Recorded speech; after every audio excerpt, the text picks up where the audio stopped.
nauusong sakit tuwing tag-ulan ay ang leptospirosis. Kaya naman ang Department of Health patuloy ang paalala sa publiko na iwasang lumusong sa baha upang makaiwasan ang sabing sakit. Para sa detalye, may report si Audrey Goriseta. Kritikal ang kaso ng sakit na leptospirosis sa mga lugar na nananatiling lubog sa tubig baha. Dahil sa lumalalang outbreak ng nasabing sakit, mamamahagi ang Department of Health ng doxycycline capsules.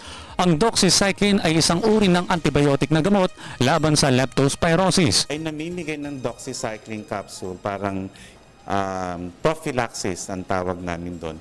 Linggo-linggo gagawin yon para na sa ganun hindi matuloy sa pagkakasakit. At kung magkakaroon po kayo ng lagnat, lalo na may kasamang pamumula ng mata, paninilaw ng balat, kailangan pumunta kayo sa ospital bago magkulay tsaya yung ihi nyo, or kung wala na kayong ihi, ito ay delikado na sapagkat baka kailanganin nyo ng dialysis.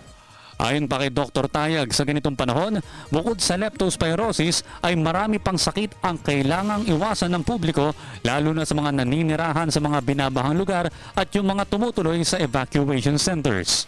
Mag-ingat pa rin tayo sa watery diarrhea, sa influenza-like illness sapagkat naka-alerto tayo sa H1N1. Titingnan namin kung dumadaan na rin yung dengue fever at food poisoning. Para sa Telebisyon ng Bayan, Audrey Goriseta.